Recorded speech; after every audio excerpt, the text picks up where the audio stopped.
Alright, so this is my office, and here's where I've been working on the Road Warrior project. So this is the logo, and here's the website. I just got this done just a little while ago. I mean, obviously you can just go online to roadwarriorgaming.com and check it out. There we go, a little bit better. And I made a little video. I'll show you guys here in a second. I got a fact with all the different questions people might ask, and little videos on how-tos, tells we're in. Sure. And then also, I've made the Instagram page, the Twitter page, and the Facebook page, and of course they're all connected in. And then just the base logo, you know, I used some stock art and then customized it for what I wanted, and then that's how we got that. Another thing I was working on is when the games that I wanted to put onto the Xbox, I found out, you know, a lot of them have huge updates with regards to like the size of the update, the size of the installation size, and the, you know, the hard drive only has about 300 and something gigs of space. So what I did is I went through all the different games and found out what their installation size, update sizes were, total disk size. So this way things like, you know, like Halo 5 has a 56 gigabyte update, so if someone's in a hotel, that might really suck for them. But it does have a single player mode as well, and maybe someone really wants that game. So either way, that one's actually still going to be in there. But otherwise, I tried to go for like the smaller games with smaller sizes, but still good games. I mean, check this out. This thing's insane. Marvel vs. Capcom, just Street Fighter basically. It's 127 gigs in total to install. That thing's insane. So things like that I'm, you know, trying to be wary of. So here's my actual Xbox that I got, that I picked up. The games, I got all these. And I picked up an extra controller for like 40 bucks. And just to show you guys, I have the receipt right here. Sorry. So you can see I just bought this stuff on the 18th, today's the 20th, so 2 days ago I picked up all this stuff. And the grand total, $494. So this is a $500 startup. That's pretty amazing, right? I mean, the website cost me nothing to set up because I already had a web controller to host all my stuff on it, so I didn't have to pay anything for that. The time to design the website, I did it all myself, so I didn't have to pay anyone to do that. Logo design, did that myself. The video, I did all that myself as well. So you can see the Final Cut here is my little project. And then in After Effects, I put them all together to make them look all fancy and stuff, and then imported them into Final Cut. So basically, I mean, yeah, having the skills of being able to do all this stuff myself definitely saves a lot of time and money. But I have those skills because I've had to learn it for other projects that I've done in the past. So if you're just starting out, you know, this is just one of those things you just pick up as you go. Like when I made my TV show in Puerto Rico for my tattoo shop, Live Once Inc., that's where I learned how to use Final Cut Pro. And that's where I learned how to use Motion and After Effects and things like that to start getting stuff in. And that was 5 years ago, maybe a little less, but somewhere around there. So, you know, I got a little bit of a head start on some people. And honestly, I'm horrible at it compared to people that do this for a living. Like if I would have outsourced this, it would have been way better, but, you know, it would have cost me some money. And right now, it's good enough. You know what I mean? So, yeah, this is just my initial thing that I noticed when I started plugging in the Xbox just to test the games to make sure they work. I started noticing these sizes, so I started writing them down, and I realized I really should record this, so I put them into the spreadsheet. This is when I started my logo design idea. Road Warrior, I knew what I wanted, so this is like a Spartan mask with the controllers and a shield. I was thinking about a skull and a crosshairs, which I really liked it.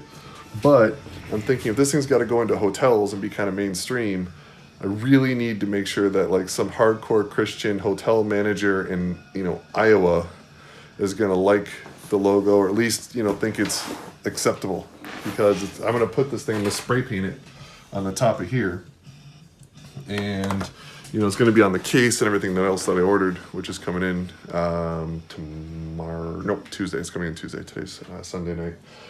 So this is the beginning. And so, like, you know, we're talking about on the podcast, I'm going to be taking you through how I'm setting up this company from scratch. I told you the second I had the idea, I've kind of given you a little bit of a peek as to what the idea was.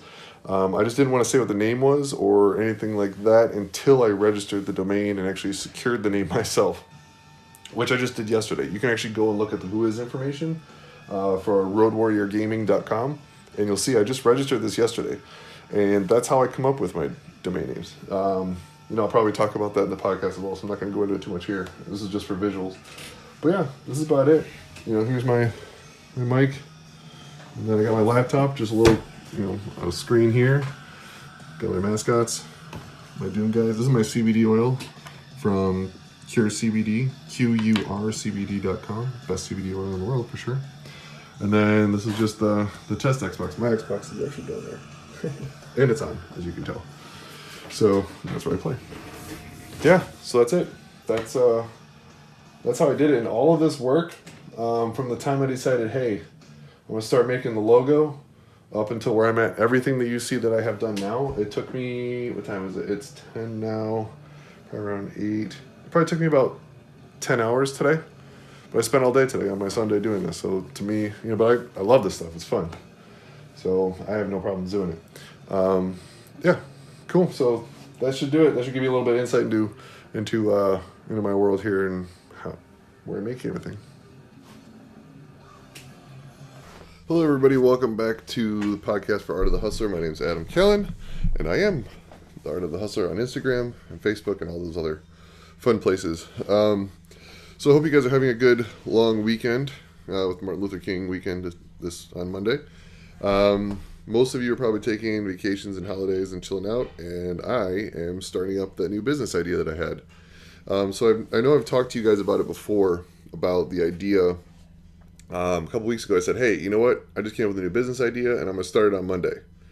And, I didn't really start the business on Monday. I definitely started building the business on Monday. And I wanted to bring you guys along with me while I did it the entire way, because I thought it'd be super, beneficial to those that have never started a company, or maybe those that have done it before, but maybe just curious to see how I do things. Maybe, you might pick up something. It's kind of like how I look at reading a book. If I can learn one thing out of a book that's helped me, that whole book is worth it. So I used to go into books thinking, oh, this book sucks. It only had a couple good things. It was pretty much fluff. But screw it. If I can find one book that's got one thing in there that's good for me, that's totally worth it. Because, it may have cost me a couple hours of my life, but maybe that one sales technique that I learned, maybe that got me a $100,000 job. Now, I'm not saying, that you're going to get a $100,000 job by listening to this podcast. But what I am saying, though, is that this business that I'm creating, I'm going to take you with me every step and tell you everything that I do, how I do it, where I got my stuff, how much I paid for everything, how much money I'm putting in. So literally, you could take this as an instructional podcast, create your own business that does the exact same one as mine. Now, will this business be successful? I have no idea. I go into every business idea thinking it's going to be successful. Otherwise, I wouldn't be doing it. Now, how successful, or how much work's going to be involved. A lot of that stuff, you just don't know until you put it out there and test the market. A lot of times you think it's great, but market will prove you wrong real fast. And so many times the opposite happens. I'll think an idea is horrible, yet it takes off. How many times do you see something out there where you're like, that's the dumbest thing in the world? Why are people buying this? Case in point, everything has poop on it nowadays. Literally. The emoji poop is fucking everywhere. Think about it. If you were to go back 20 years from now and say, hey, you know what? People are going to love poop so much, they're going to put a little cute face on it, and it's going to be on everything that you could possibly imagine. Poop's going to be on it, and people are going to buy it, and they're going to think it's awesome. People would think you're insane. But that's just where we are. That's where we've evolved to. We've evolved to a poop culture. But that's a whole different ballgame. If you've never seen the movie Idiocracy, I highly recommend it. I think that's where we're moving to. But anyway, so this business that I'm creating, I came up with the name on Saturday. I'm calling it Road Warrior Gaming. What it is I'm going to distribute game consoles and games and controllers and everything to hotels. And then those hotels will rent out let's just say, I'm just going to say the Xbox, because that's the one I'm doing here for my test run here. They'll rent out the Xbox to guests that come into the hotel. So how did this come to fruition, right? Where did this idea come from? Because that's kind of the step one. We'll backtrack here a little bit. So I was out in Denver with my buddy Jason, who you guys probably met in one of my earlier podcasts, my cultivation partner and in my cannabis businesses. And we were out driving around, and I was talking to my girlfriend on the phone, and we play Xbox all the time at home. We play zombies together, and it's just something that we do at the end of the night when we're done. We just lay in bed and just kind of play Call of Duty together. It's just what we do. It's how we bond, I guess. But so I was all bummed. I'm like, oh man, I'm out here in Denver. We can't play. We can't get a game of zombies in tonight. So I was kind of bummed. But like realistically, I'm not flying with my Xbox. I've done it before. I've definitely flown with my Xbox when I think I'm going to be somewhere for a long time. I've taken it with me, just so I have something to do. Because if you're a consulting, a traveling consultant like I've been since 2005, I've been traveling on the road almost twice a week. I've been on a plane on average. So when you fly a lot, you're in these hotels and you're bored as hell. Like, yeah, you go to the client site and you kill it there. And maybe you'll go out to dinner once or twice. But unless you're in an awesome city, which, for me it was always rare. I'd always get really crappy cities. There's nothing to do. You're bored as hell. So after 6 o'clock, you're stuck in this hotel room to do what? Watch dumb TV and commercials, or I definitely get a lot of work done because I have no distractions. But I like my form of entertainment. I like video games. That's my personal thing, and it's like I'm obviously not the only one. Lots of people love video games. So when I was talking to my girl, I was like, man, I wish I brought my Xbox. But like, yeah, realistically, it's not going to happen for a one-day trip.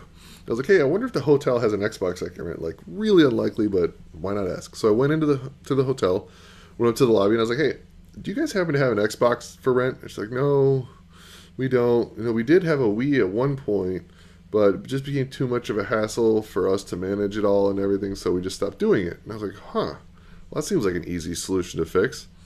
So then me and Jason went and had a little safety meeting and then started talking about the idea. I was like, man, that's got to be so simple. Like, if I just took all the problems away from the hotel and made it easy, it would work. Because they want to give that amenity to their guests, but they don't want to deal with the hassle of dealing with broken things or stolen things or, what games to get and all that kind of stuff. So I was like, well, that seems pretty simple. And that's where the idea spawned, right there. That was it. And then that night, after hashing it out with my buddy Jason, who's also an entrepreneur as well, he came out and was like, dude, this is crazy. Very nominal startup cost. Really easy quick way to find out if this thing works or not. And if it does, it's super easy to scale. No skilled labor required. I mean, it's got all the check marks of everything I look for in a good business. So I was like, let me see. If I were to rent this thing out $20-25 a day, would people rent it? And of course they would. $20 a day, I would rent that thing in a heartbeat. You don't have to have an expendable income because most of these guys, you got to remember, most of the people that travel and that are in hotels are traveling consultants. And when they're there, they're billing the client. So that hotel is an expense. So anything that you can bill to the room goes under the travel expenses, which means that consultant really isn't even going to pay for it themselves anyway. And even if they had to, would they pay $20 a day for an Xbox? Yes, absolutely. Think about it. They're going to go out and spend more money at the bar, more money at a movie, more money at anything else that they're going to do, but instead they just get to be home and chill and, home. That's how you know I travel too much when you call a hotel home. But, so yeah, I'm like, man, this thing could do really well. If I charge $25 a day and it rents 4 days a week, that's $100 a week. So in 1 month, it'll make $400. That's one Xbox. That's one console. Scale that up. Now, generally I'd want to start out with an Xbox and a PS4 because there's, obviously two different sides of the world there, and put them per hotel and then let them scale up as demand. But they're like, if I had 2 of each console and they rented out each of them 4 nights a week, you're looking at $1,600 a month.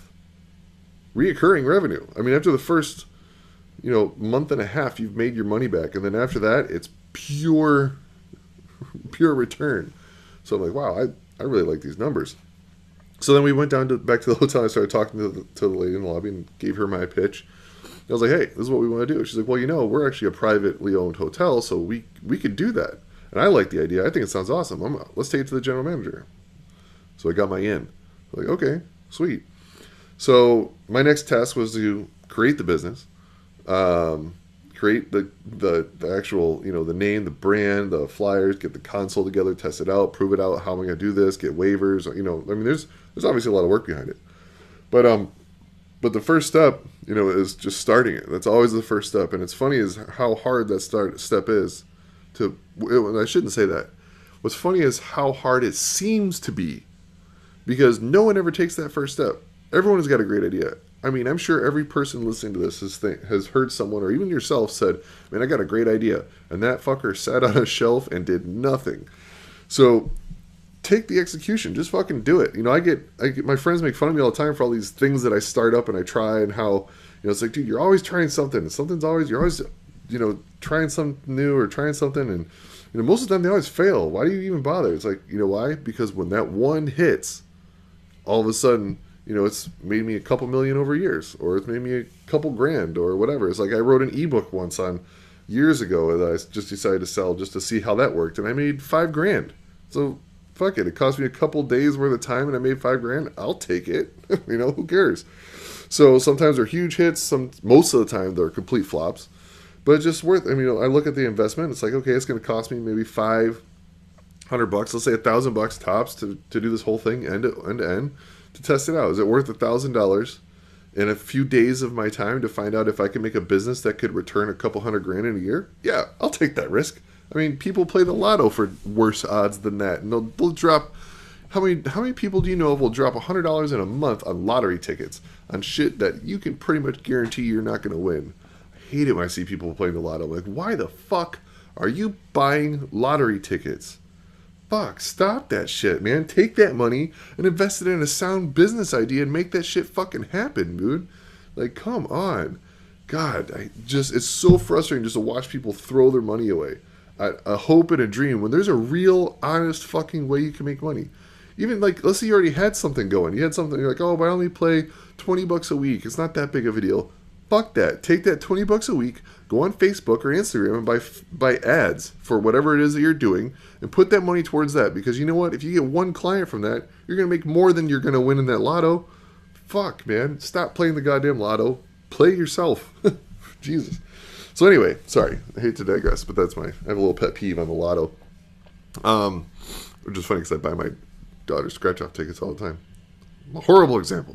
Anyway, so the name I came up with was Road Warrior Gaming because I'm not pitching to kids. I think that's the first misconception that most people have when I was talking this to, like, you know, friends and family, is that, like, well, you know, the kids this and the kids that. I'm like, I'm not pitching to kids at all. I'm pitching to traveling consultants. I'm pitching to the majority of people that fly and the majority of people that stay in hotels. They're not families on vacation. It's business travelers. That's who I'm catering myself to. And those people don't throw Xboxes around the room. You know, they're a little bit more, you know, they care a little bit more. Not a ton more, but a little bit more. So I think it's a little bit better of a demographic to it. And they have the expendable income to do it. And an expense account to do it. So it's perfect. So I'm totally gearing straight to them, and I'm doing Road Warrior Gaming. On Saturday, once I really locked in the name and I liked it, I registered the domain name. I used Namecheap.com. Now, honestly, how I pick a name, first I start thinking, you know, the demographic I want, the service I'm offering, and I try to get it to where, you know, it all kind of fits in. So when someone sees it, they say, hey, that appeals to me, and that's something that I want. Just from seeing the name, they're like, ooh, you know, I want to get their interest immediately because people have extremely short attention spans, generally around 3 seconds. So if you don't get them in 3 seconds, you've lost them. So that's where the logo comes in next. Like the logo and the name of the company, they have to grab some sort of attention to say, I'm curious to see what this is. If you don't have that, you've already lost. So while registering the name, I actually come up with the name of the business while I'm searching for the domain name. Because if I can call my business, you know, mobile gaming. But do you know how impossible that's going to be to find? If I tell someone, hey, you can find me online, I'm called Mobile Gaming, you will never find me. I'm never going to show up in any search indexes. You're never going to find me on Facebook. You're never going to find me on Instagram. You're never going to find me anywhere because it's way too generic. So it needs to be something cool, something that ties to my people, and something available, right? Because availability is huge. Right now, it's like, whatever the company name is, I would say the domain name is more important. Because that's what people are going to do. I ran a website called bodymod.org for, I don't know, a long fucking time. I had about 250,000 users every month coming onto my site. And, you know, I made good money on it. But that site was never about money, ever. Not even in the slightest. It was just about having a good time, sharing things about tattoos and piercings and stuff. Anyway, it was a big site, huge community site. It was the second largest in the world. And I mean, people have the logo tattooed on them. People have it branded on them. People have it. I mean, it's a huge cult following of this thing. I mean, I'm wearing the T-shirt right now, even still, and people love it. But let me tell you this: no matter how big it was, no matter how popular it was, even my best friends that have been members of the site for years, when they're like, "Oh yeah, this is Adam. He runs BodyMod.com." No, I don't. I don't run BodyMod.com. I couldn't buy BodyMod.com because it was available. I bought BodyMod.org, the organization, the body modification organization. And, right there, that was like the biggest kick in the nuts every time someone would tell you, yeah, BodyMod.com. Fuck. No, that's not it. Because you go to BodyMod.com. I don't even know what it is now, but it was never my site. So everyone always defaults to the name of your business.com. So make sure that you do that, because when you're starting your business, honestly, what the name is, let me make this very clear. What the name is doesn't fucking matter, but the name matters in the sense that it's appealing and it drives the point of what you are to your business. But I mean, like, I could have come up with a million different names, but as long as they capture the demographic and they capture what it is I'm wanting to do, the name doesn't matter. I hope that kind of makes sense. So in that sense, I really wanted to make sure that the domain name is available. So this way, when I tell people, yeah, my business name is blah, blah, blah, blah, blah, they go, oh, cool. So when they go home, they just go, well, I'm going to go blah, blah, blah, blah, blah.com, because that's what people do. We've ingrained this into everybody. Even old people know you go to whatever the business is.com. That's what they look for first. If that doesn't work, they'll Google it. And sometimes they Google it first, whatever. But either way, Google gives preference over the .com of the exact term you're searching for over anything else. We used to do spam domain names all the time. Like, I used to have seatbeltpurse.com because they were a big fad, and I had a seatbelt purse site and made money just because I owned seatbeltpurse.com. And that was just an affiliate site. So yeah, the domain name matters, so make sure it ties exactly to the business name. So, roadwarriorgaming.com was available, locked it up. For more serious businesses, like when I created Caribbean Green, or I created Root Effects, businesses where this is happening and I want to put some serious money and time behind it, I make sure they're all available first, actually. I make sure I get the domain name, the Instagram name, Facebook page available, Twitter name. I make sure that every single thing, I check for variations, I Google it and make sure it's the only one that will ever come up. Like if I were to search for Root Effects, the way that my company is, Root Effects, one word, you type into Google, nothing else comes up. You type in Caribbean Green with cannabis, it's the only one that comes up. When I did Live Once Inc., there was a Live Once tattoo up in Canada. And I really wanted to be Live Once Tattoo, not Live Once Inc. And I was like, you know what, though? It already exists. And especially in the tattoo industry, you don't copy other people's tattoo stuff. Like, it's just a thing. So I made sure to rename mine Live Once Inc. And that's how my shop became Live Once Inc. and not Live Once Tattoo. So that's how I pick my names. I use Namecheap.com. Obviously, I don't have any affiliation other than I use them. Just because they do their job, they do it well. It's cheap. $8.88 for a .com domain name. It's cheap. It cost me less than $10 to register a domain. It's like $9 and change or whatever with tax or something. Once the domain name was registered, I already have a shared hosting provider set up to host websites for all the other websites I have, so I didn't have to pay an additional cost to do that. For new first-time business owners, that's something that you're going to have to do. You could get a shared hosting provider if you know how to set up stuff like that. I would recommend it. They're cheap, less than $10 a month, and I'm hosting like 30 different websites. It's super cheap. But then there's a lot of maintenance on your side, whatever. If not, I like using Squarespace or Shopify. Shopify if I'm going to do some type of an online e-commerce. Squarespace if I just want to have a really nice website that's steady. Now my buddy Joe, we talked to him a little bit earlier. He likes to give me shit about using Squarespace. Like, I should just be using WordPress. It's simple, it's easy, it's cheap, it's free, it's fun. It's like, yes, it is. And that's honestly the RoadWarriorGaming.com is hosted on WordPress. I generally just try to stay away from it unless it's a website that I'm going to be able to put a lot of time into. One of the big reasons is I had a nice little learning experience. Actually, I think it was this last year in 2018. Some malware got onto one of my sites, and it, nothing crazy, but it got on there. Google noticed it. Now, Google's got this cool feature where if they see malware on your website, they will block your website from their listings. So if you try to search for my company at that time, you wouldn't find it. Now, what's even more fun is that my email was being hosted by Google as well, of the same domain. So they also block your email. So basically, if you have any type of a malware, virus, whatever on your website, that domain name of yours, the entire thing gets blocked by Google. Being blocked by Google is instant death. So now no one can find my business online, and no one can send me email. Emails were being bounced and returned to people. If I were sending email to people, they wouldn't get it. Sometimes Google would block my shit because they have Google email. So like if their email's hosted by Google, they would not accept emails sent from me from my domain. So even though I was hosted by Google Mail, doesn't matter. So that was a huge clusterfuck for like a couple weeks. I was sending, receiving no email. I mean, it was a nightmare of a problem to deal with. So is it worth it for that particular site? No, definitely not worth it. So I flipped it onto Squarespace. I'm paying like $11 a month or something.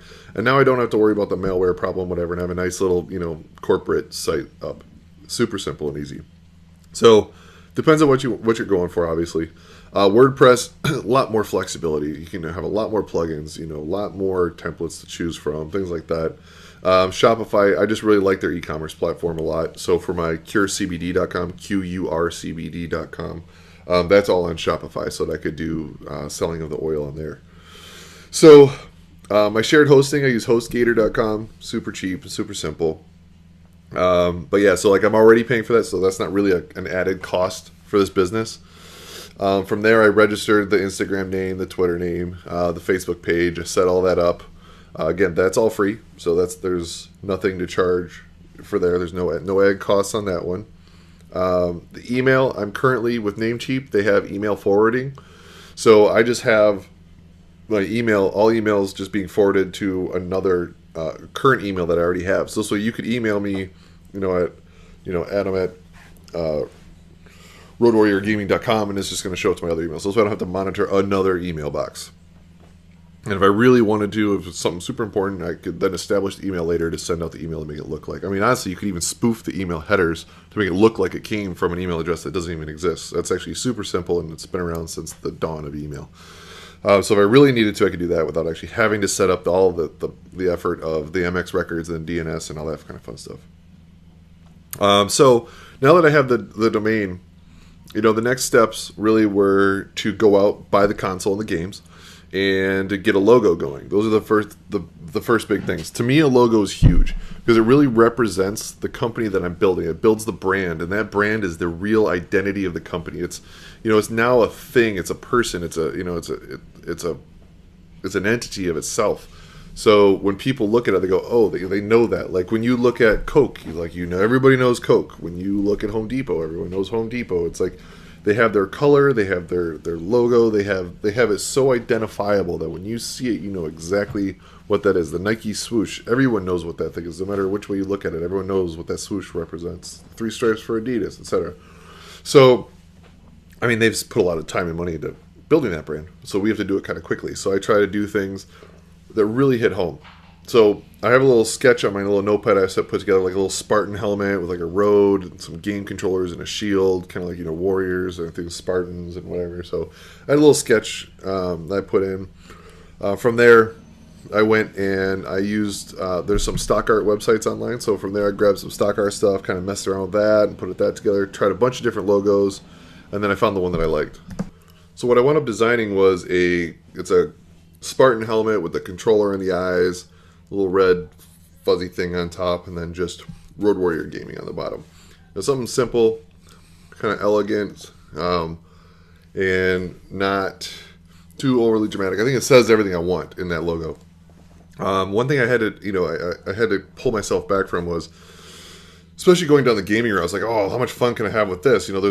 I saw one thing spun off an idea of doing like a skull with all marled up with like a crosshair around it, like kind of a grungy style. I was like, oh, that'd be fucking awesome. Kind of like a Gears of War type of thing, just some brutal thing. And I was like, oh, that'd be fucking sick.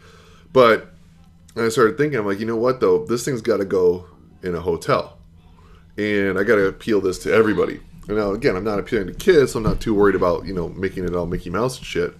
But I'm going to have, hotel managers I'm trying to pitch this to, or owners, whatever, and they might not be into video games at all, or they may be extremely against video games, or they might hate, they might have super Christian ties, and anything death related, it appalls them, or who knows what. So the thing is, if I'm trying to create a new company, I guess that I really don't want to raise my barrier of entry off the bat just because I want to have a cool looking logo. So I had to, I toned it down a bit. Also, when making it, I had to make sure it was something that's, one, easily identifiable, but also it had to be something that could be two-tone, so I could just do simple black and white. It has to be something that I could scale it large and small and still recognizable. So this way on the website, when it's super small, you can see it. I can use it as an icon. I can use it as, whatever. So later on, if I want it to be an icon on a phone app for whatever reason, it'll work. If I want to make it huge on a billboard, it's giant and recognizable. I'm planning on spraying my Xboxes with spray paint, the logo on it. So I want to make it something easily kind of chunky, like not a lot of fine details in there. Something that could be a shirt, something that could be on a card.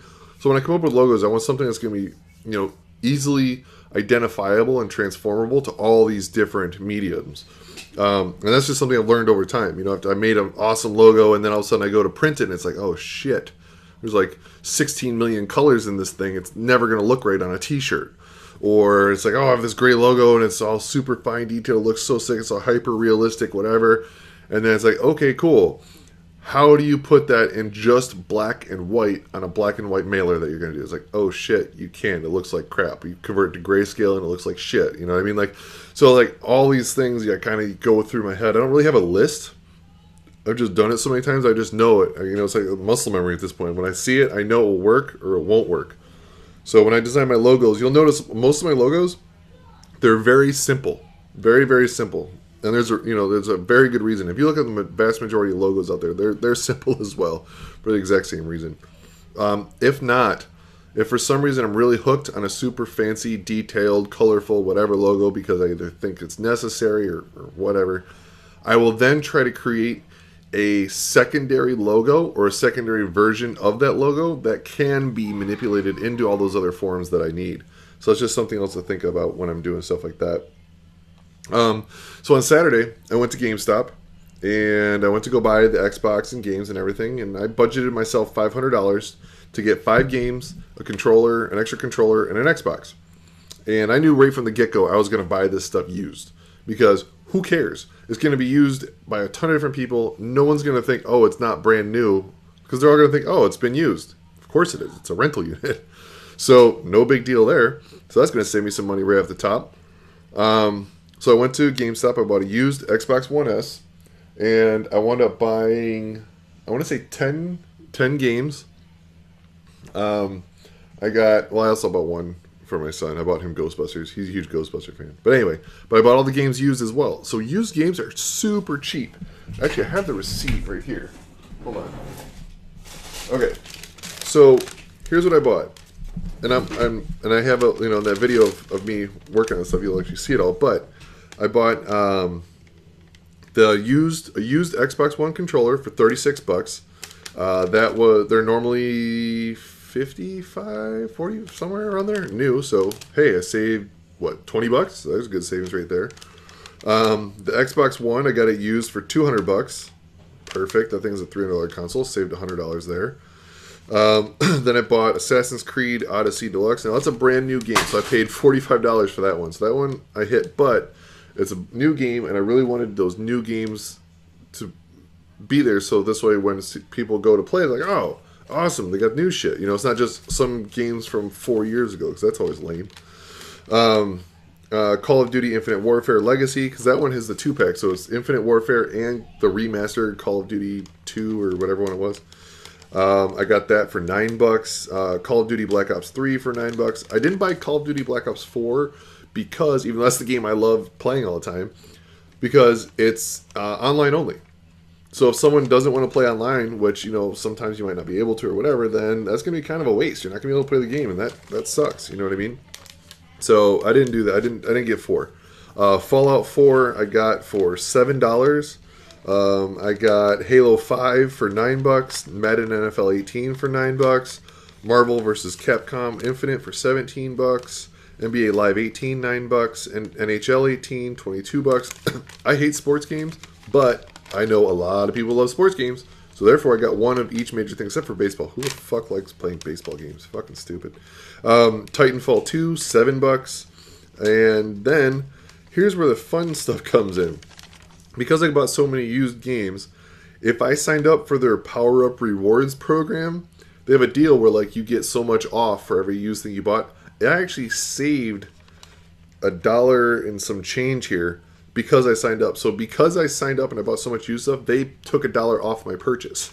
So I was like, yes, sign me up. I'll save $1. Now, to have even more fun, I found out that GameStop has a warranty program that's pretty fucking cool. So for the Xbox, it was $20, and then for each game, it was about $1 to insure the game.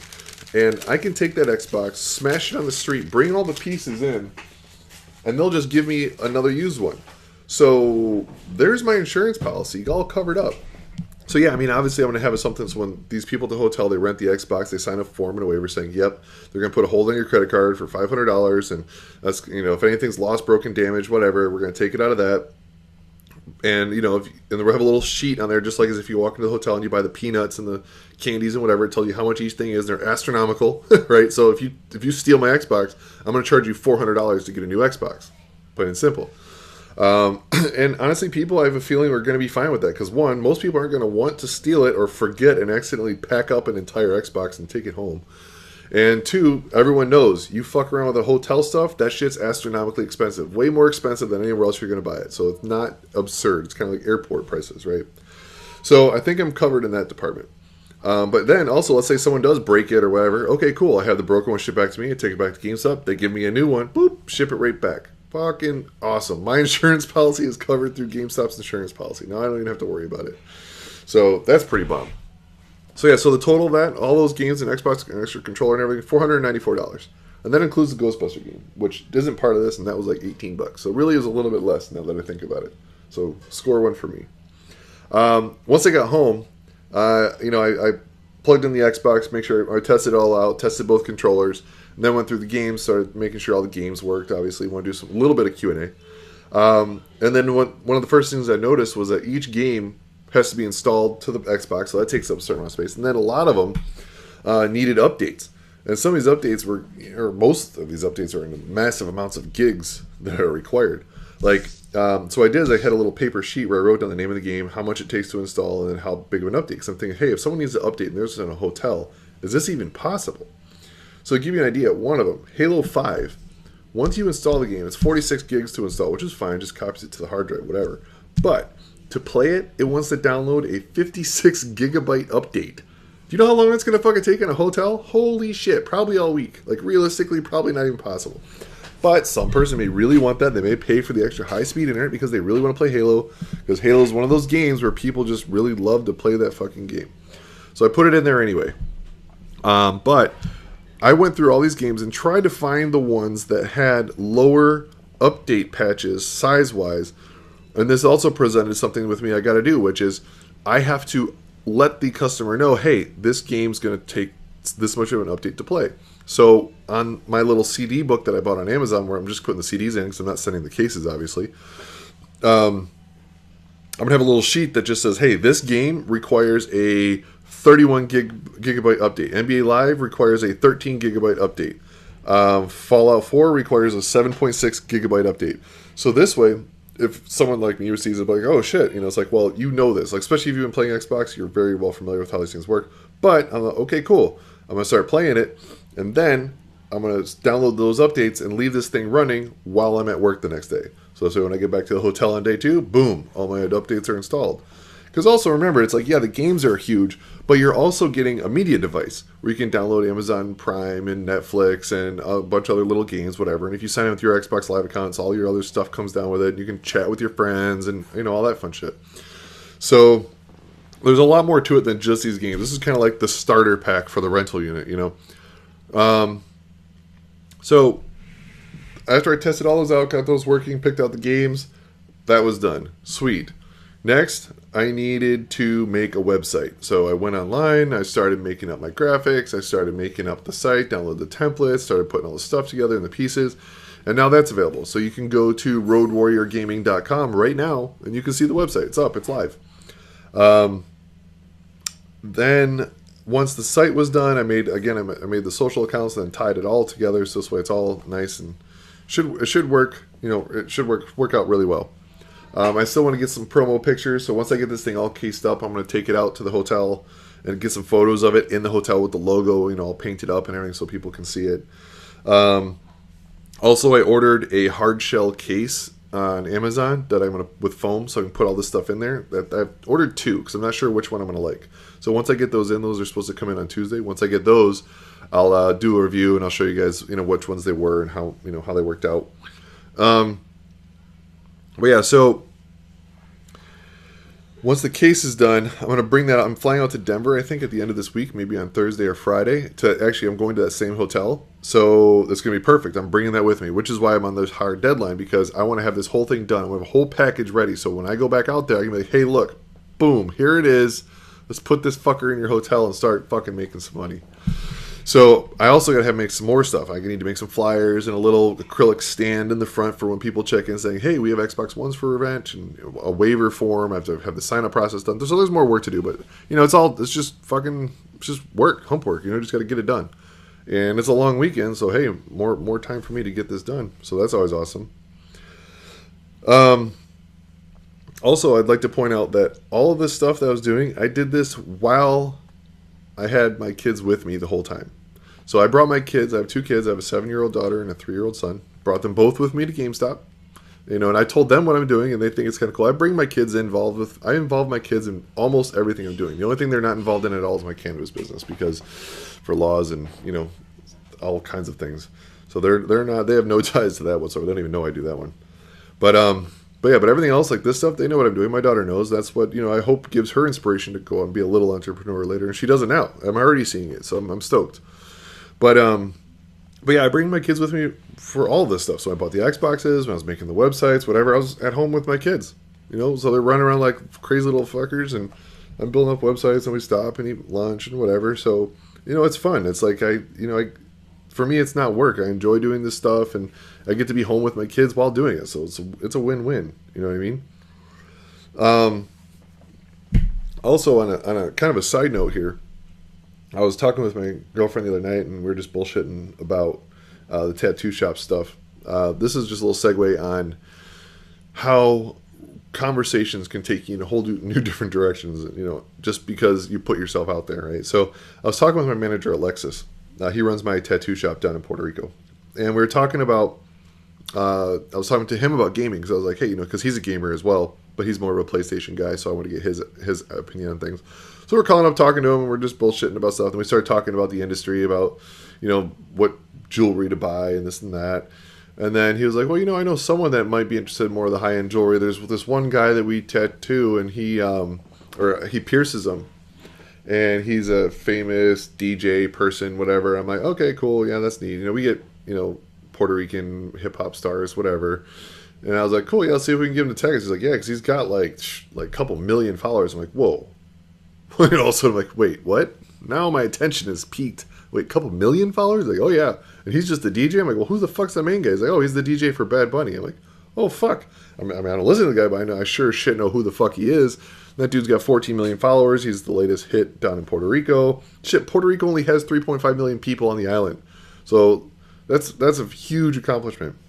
So I was like, fuck, dude. Call that guy. Let's line something up. Let's see if we can do some deal where we can be there. We'll tattoo him for free to get plugged. Excuse me. And then also I pitched right away. I was like, you know what, dude? Also, I want to get a Bad Bunny brand of cannabis down there through Caribbean Green. And he's like, oh, shit, he might go for it. I'm like, fuck yeah, he might go for that. So we're trying to pitch that up now. Dude, how fucking bomb would that be if I could score a licensing deal with Bad Bunny on getting him to do an official cannabis brand down in Puerto Rico? And Harry has his own thing. Oh, my God, that'd be fucking huge. And how did this happen? Just because I'm talking to my manager and we're brainstorming about weird shit and stuff comes up. That's how all these opportunities happen. Just all of a sudden, someone spits out like a little piece of gold, and you have that millisecond to catch it. If you don't catch it, you miss it. So I was like, holy shit. Or like in my case, which, you know, I do a lot, is I drill down more. So when someone tells me, it's like, oh, who told you that? Where'd you hear that? How'd you hear that? You know, it's also like, oh yeah, I was talking to so-and-so and they told me this and that. Oh, who's that? Oh, you know, my buddies, blah, blah, blah. Like this one time I was on a private jet flying from New York to Vegas with a bunch of real estate guys. And they're all talking about the real estate deals that they do. And these dudes are fucking heavy hitters. I mean, they're talking about how their mortgages on these places they're renting out in Manhattan to people are like $20,000, $50,000 a month. I'm like, oh my God, that's fucking crazy. So, they're all talking about how they all know this dude, Bill. Like, oh, dude, you know Bill? Oh, yeah, Bill's the one that hooked me up for that place down in whatever. Oh, yeah, Bill's great, blah, blah, blah. I'm like, dude, this Bill dude is fucking hooked up. Whoever Bill is, all these real estate moguls know who they are. They're all friends together. They're all networked over this dude, Bill. I'm like, Jesus. Whoever Bill is someone I need to fucking know. So I'm like, okay. So I start piping. I'm like, hey, so who's Bill? Like, is this someone, like, is he live in the city? Like, what else does this guy do? Because I'm trying to think, because obviously real estate, I'm not a big real estate guy, but I want to be. But I can't just walk up to whoever this awesome Bill guy is and be like, hey, I want to learn real estate. Teach me. Because obviously I'm a fucking nobody. But maybe, oh, Bill, you know, the guy that he fucking smokes weed all day, whatever. Boom, there's my in. Now I can talk to Bill, right? But unfortunately, he doesn't smoke weed. So who is Bill? Bill fucking Clinton. They're all talking about the ex-president Bill Clinton and how they all know him. I'm like, oh, God damn it. So yeah, so all of a sudden, but I mean, if I had an angle, I could probably work it out, but I didn't know these guys that well. But, you know, things like this happen. So you just got to be ready for them when they do. So anyway, that's how possibly I'm trying to score a Bad Bunny licensing deal. Who knows? You know what I mean? Shit happens. I'll chase down every lead that comes my way that looks like it's promising or has some sort of promise to it. So back to the Road Warrior gaming thing. So I got the website's done. I got the console done. I got the logo done, the name's done, domain's done. Then I started making these little video teasers.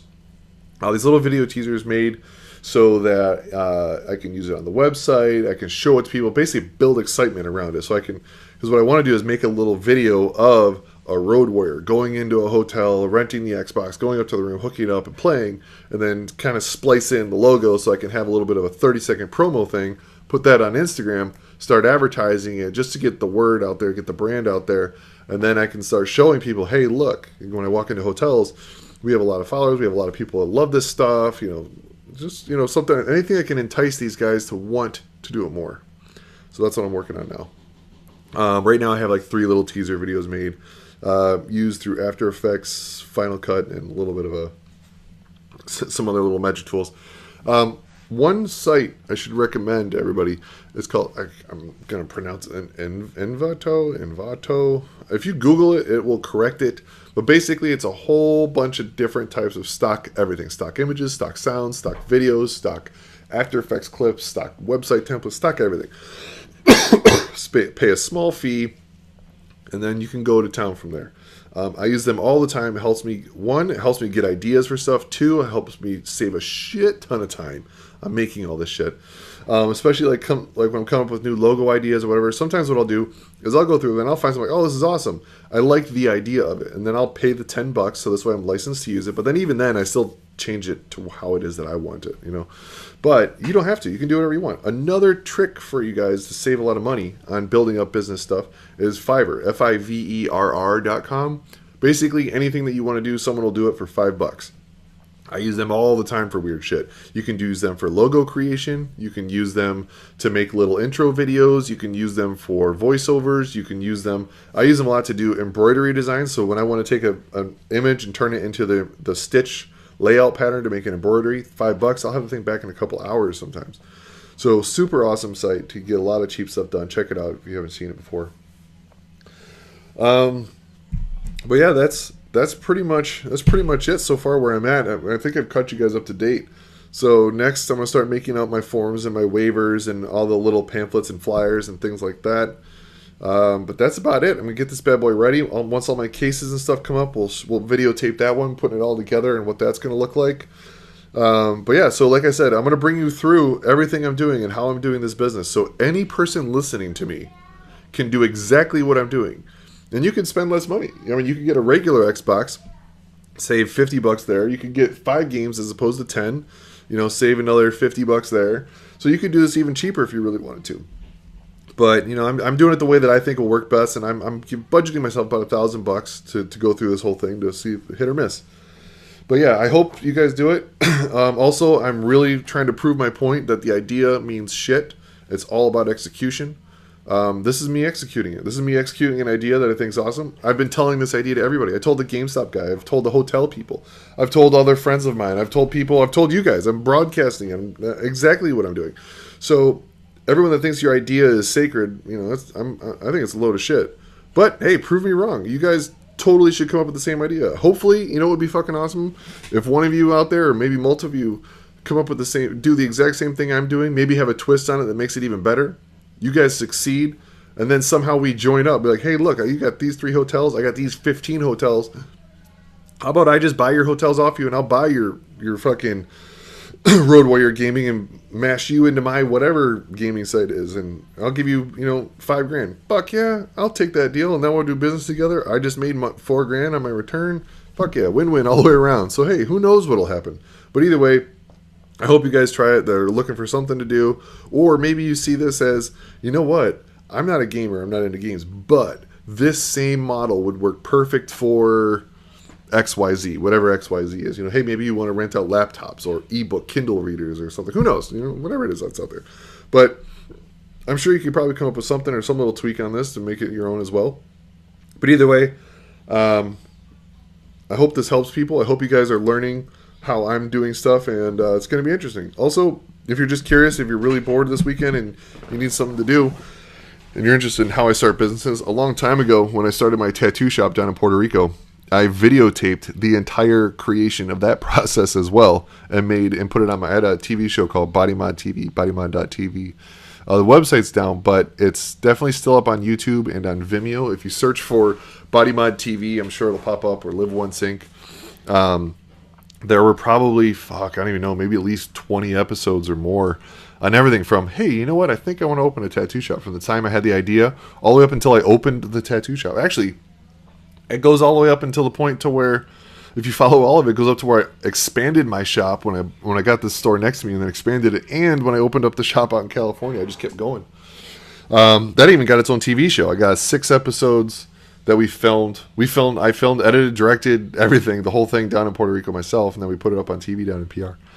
But because I was already in the TV mode, and I already had the editing, and I already had the equipment from doing it myself, so we just went with it.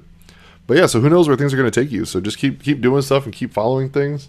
Who knows what's going to happen? But I don't know. I think the biggest thing is you just got to have that hustle, and that's something I never worry about. I just get in the mood. I just fucking go. And once I'm in that zone, man, next thing you know, it's like 48 hours later. I haven't eaten or drank anything. I haven't slept. But I'm fucking wired because I got such a great idea, and I'm just trying to get that fucker on paper. And I think that's what this Road Warrior Gaming is. It's fun too. I mean, fuck, I'm playing video games while creating something.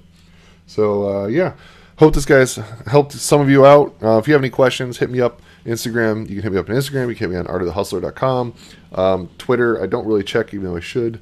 You can email me, just hustler@science.com, psyance.com. I don't know, however way you can reach me, feel free to hit me up, shoot me questions, I'll answer them on here. I'll go over everything in as much depth or detail that you want. Shit, if you want to call in and you want to be part of this podcast for some reason, fuck, dude, hit me up. I'll set it up. I'll get you on here and we'll talk about something. I don't know, but let's make this fun. Cool, guys. See you around. Bye.